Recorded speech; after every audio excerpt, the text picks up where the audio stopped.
Hi, I'm John Mayfield, the real estate tech guy with another Global Real Estate School podcast.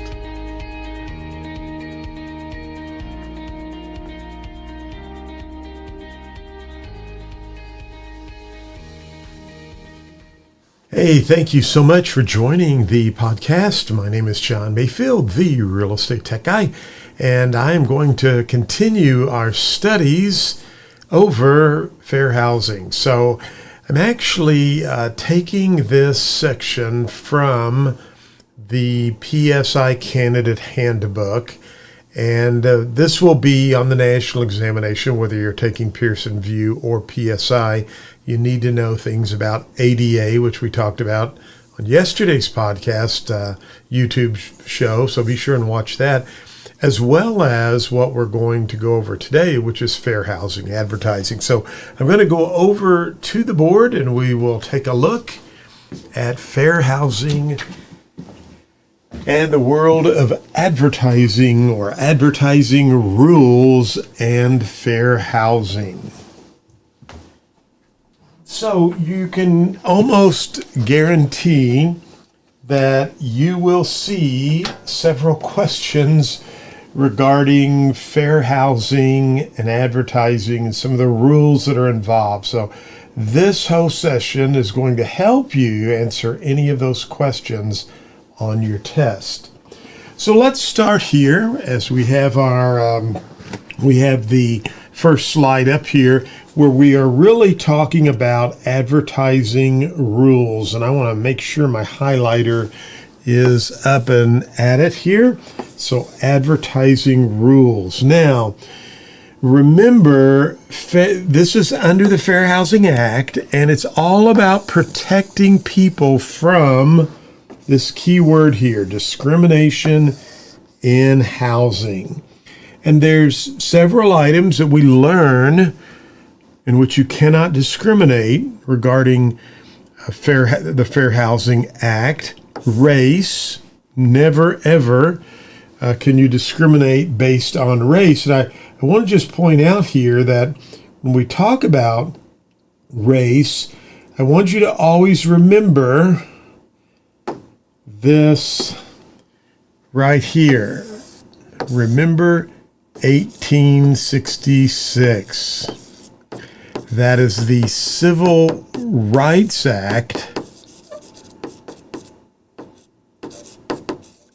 of 1866, which says you can never ever discriminate against race. Okay, so do not forget that.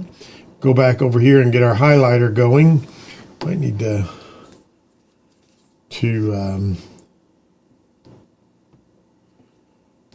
fix my, we'll go back here and we'll just leave the pen up. So race, color, religion, national origin, sex, disability, and familial status. We talked about disability yesterday, and one of the things that I want you to remember regarding disability is that service animals, you have to, that's a reasonable accommodation for someone who has a service animal. And remember, only a dog could be a service animal, a dog that's trained to help do certain tasks. We can't include cats or miniature horses or anything like that. Only dogs are recognized under that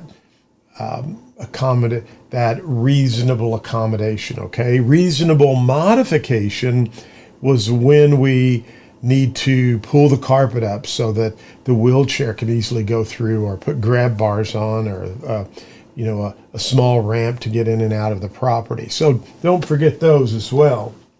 But we're talking here about all of the protected classes under the Fair Housing Act.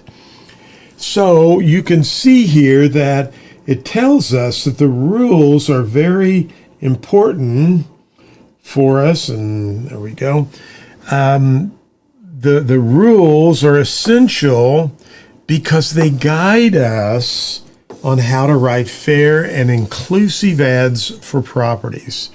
So on the exam, expect to see some questions about what is and what isn't allowed when advertising.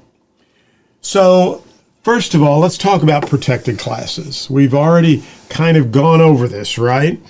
Remember, I want you to be sure remember the protected classes under the Fair Housing Act: race, color, religion, national origin, sex, disability, and familial status. Anytime you have an ad that could be limiting or excluding people based on these categories is a violation. And we have some examples here. We have, for example, and I'm just going to, I like to go back and forth between my pen and my highlighter, but for example, language like "no children allowed" would be discriminatory because it targets what? Familial status. So you will have some questions on the examination that will ask you, is this okay under fair housing, or is this a violation of fair housing advertising rules?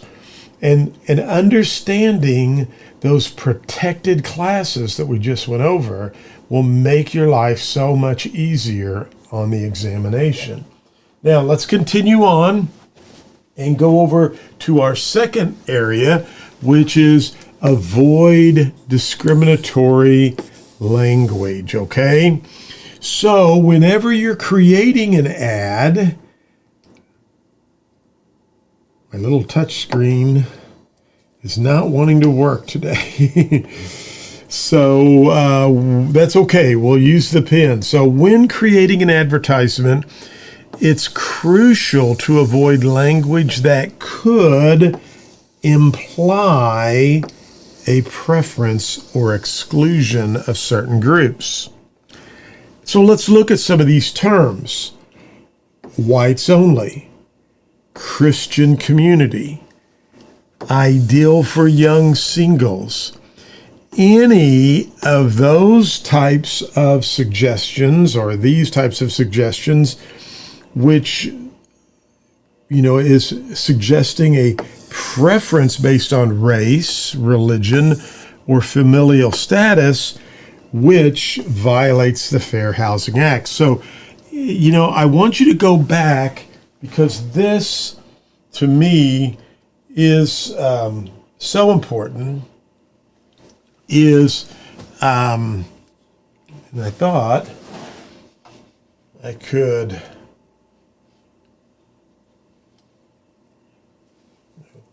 go back here, right here.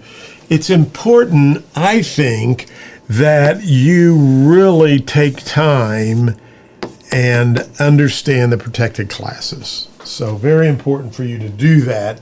That's going to make it a lot easier for you on the examination, okay? So here's an exam question, or a possible exam question.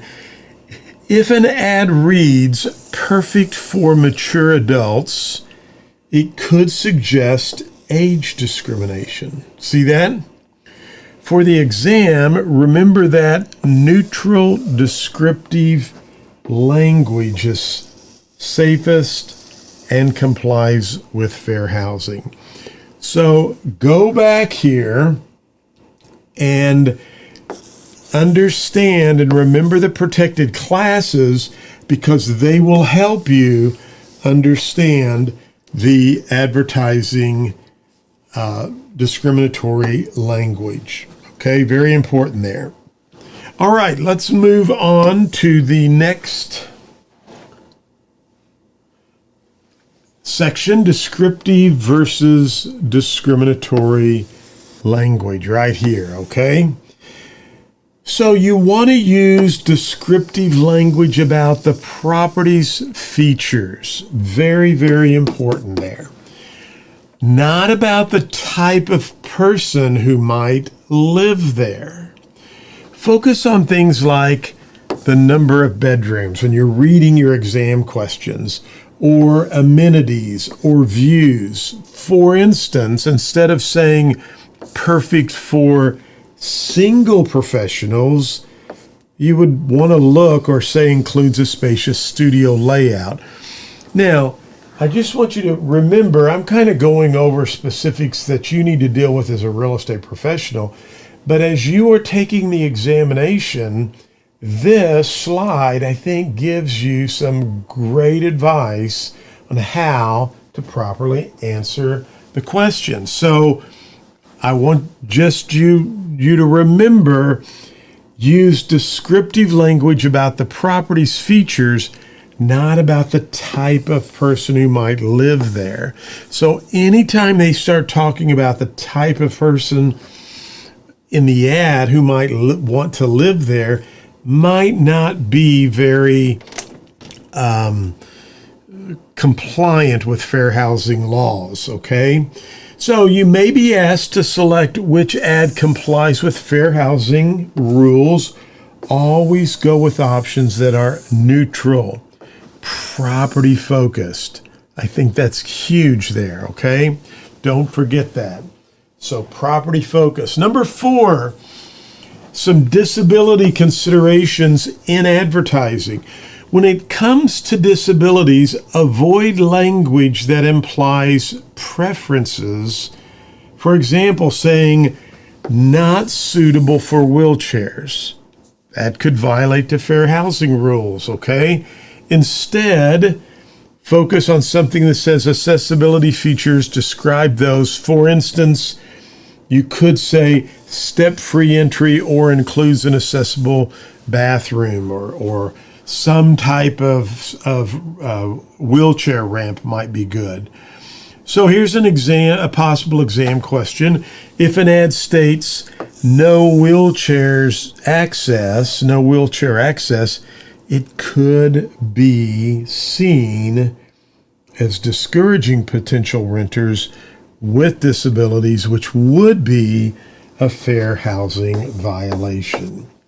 So, for some reason, a lot of students struggle with the fair housing questions, and they'll call me or write me, and they'll say, I saw a question like this.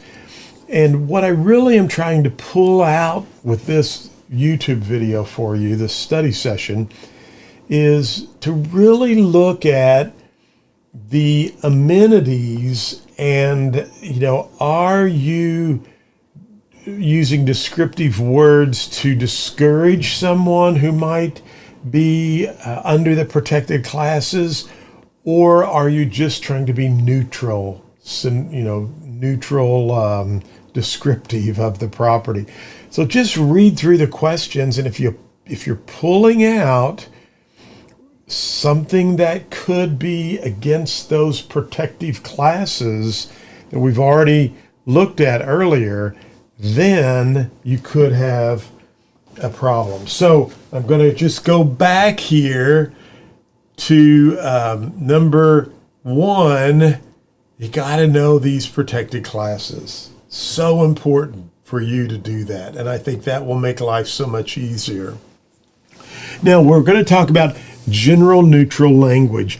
Avoid language that implies a preference based on gender. For instance, female roommates preferred or great for a bachelor could suggest gender bias. Instead, simply do what? Describe the property or its amenities, just what I talked about earlier. So here's an exam tip. Be cautious of any language that could be interpreted as specifying gender, as questions may ask which ad would be considered compliant with fair housing rules. So we want to get back to the amenities or the property. Avoid any kind of gender question that could be requesting or encouraging a certain type of gender, okay? And using words related to families. Again, It's important to imply restrictions based on family status. You can't do that. I think I said it's important to imply. It's important not to imply restrictions, okay? So important not to imply restrictions on families. Saying something like no kids or ideals for families could be seen as a violation. I remember years ago a property that really wasn't suitable for children because it was on a busy street. A client of mine made that comment. Children can't live there because it's on a busy street. And I had to explain to that client that that was a violation under the Fair Housing Act because disability and familial status came about in 1992 under the first George Bush. And so those two options came about in 1992. So it's been around for a long time. But still, there are owners of rental properties who want to try to discriminate against families or familial status, and you can't do that. So just look at these questions on the exam. An ad that reads, "Perfect for families," could be interpreted as limiting to single individuals or couples without children. So family issues, big deal, and we got to watch that as well. And then we have some compliant and non-compliant language. So let's go through a compliant, cozy 2-bedroom apartment with hardwood floors and large windows. Nothing wrong with that. Do you see any protected classes in that statement? I don't. So you're fine. But non-compliant, great for what? Mature adults or no children allowed. See, we're getting in to the protected classes there, and you've got to be really careful. So on the exam, I want you to look for phrases that could be interpreted as exclusionary or lean toward property-based descriptions. That's what we want. We want to be more property-based, not exclusionary or dealing with any of the protected classes. So important. Number 8, just understand you violate these rules, serious consequences. There's fines, lawsuits, damage to your profession, your reputation. And here's the key thing I want you to remember is that under the Fair Housing rules or Fair Housing Act, they don't have to prove that you intentionally discriminated. They don't have to say, he was out to discriminate. They only have to prove that discrimination occurred, okay? So you could have a really nice rental property with a big backyard and just say, hey, we've got a great rental home for a family with children because there's a big backyard and a playground set that we're leaving for them to use.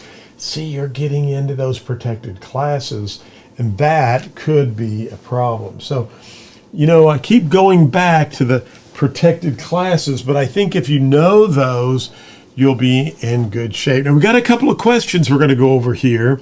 So just in closing, I'll read this and we'll highlight it together. By understanding and following fair housing advertising rules, you're not only protecting yourselves from liability, but also ensuring that your advertising is fair and inclusive. On your exam, remember to look for answers that focus on neutral, property-specific language. That really will help you answer these questions with ease. Stay away from words that imply a preference for a certain types of people, and always prioritize open, inclusive descriptions. All right, so good luck on your fair housing questions. So let's go over a few of these here.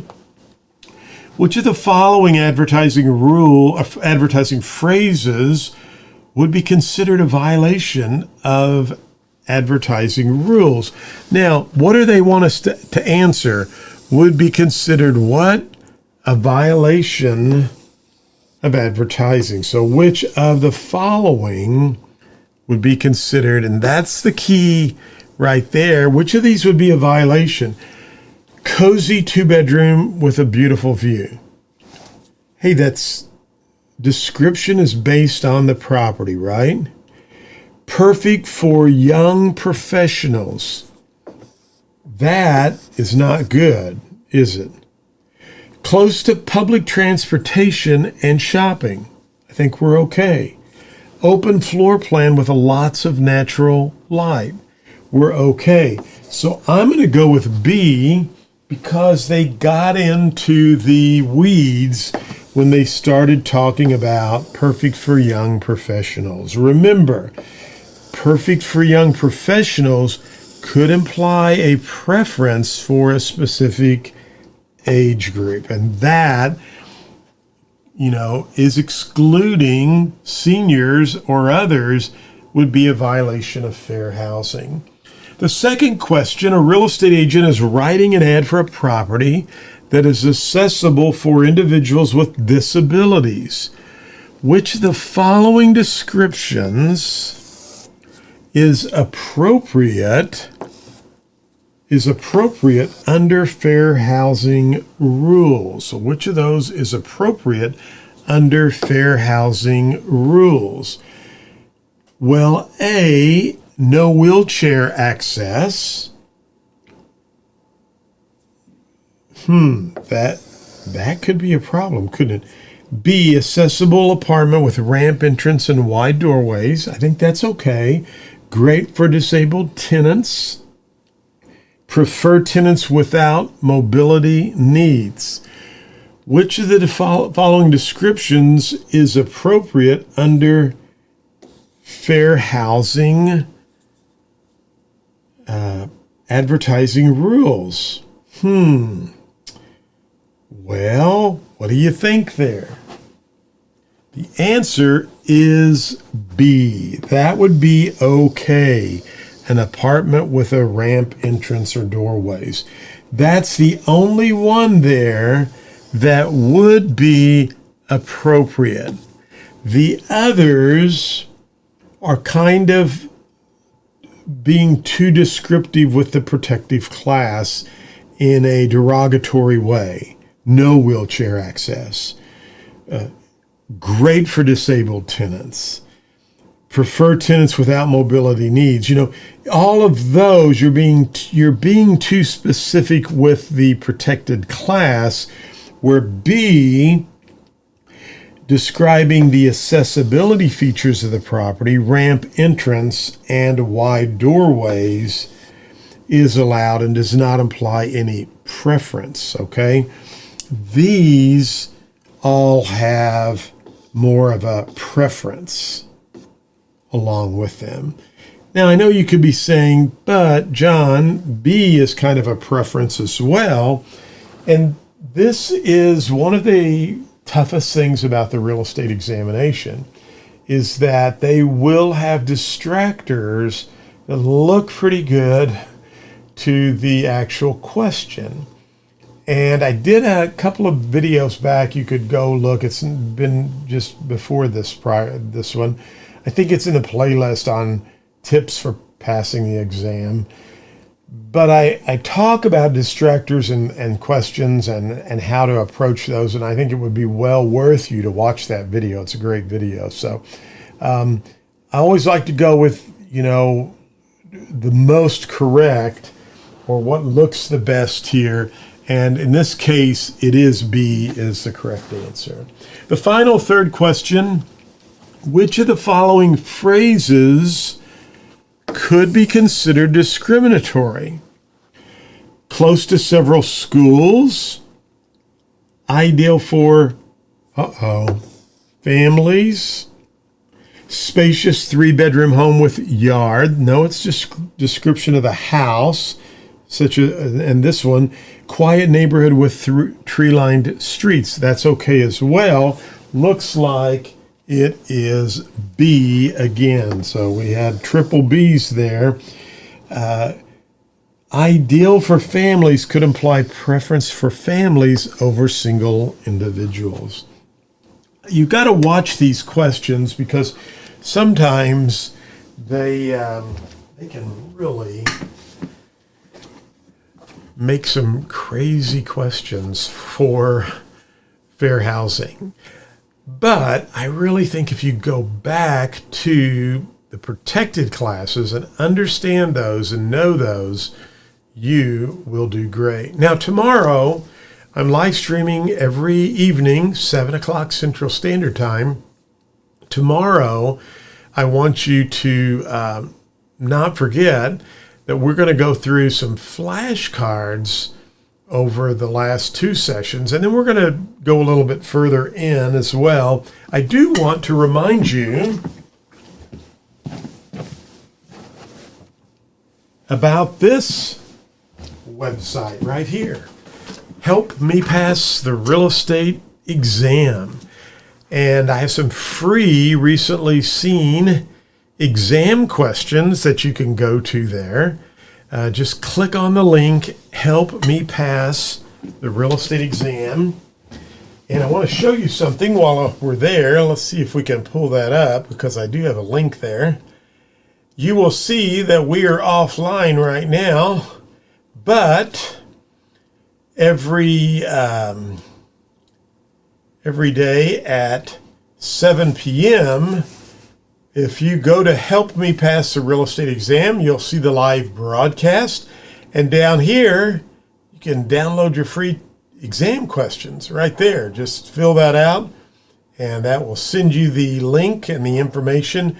But just check going over to Help Me Pass the Real Estate Exam, and you will be good to watch the live stream and also download those free exam questions there. You can also watch the live stream on YouTube and Twitter, LinkedIn, my Facebook page, a couple of different places we're going out there. But help me pass the real estate exam. And don't forget globalrealestateschool.com, globalrealestateschool.com for all your real estate needs. And by the way, we've got digital flashcards on my website. Always good to have. More practice exams, audios you can download, listen to me teaching the topic. And then just go ahead and get my real estate exam coach. You get everything. And here's a little secret. If you download those free exam questions, well, you can actually get the whole bundle really cheap. So anyway, pretty cheap. But you got to do it right then because the offer only lasts for 30 minutes. But hey, globalrealestateschool.com. I'm so excited you watched the video. I'm coming back tomorrow. We're going to continue on with this host section covering ADA, fair housing. Really want to prepare you and have you good for this section of the real estate examination.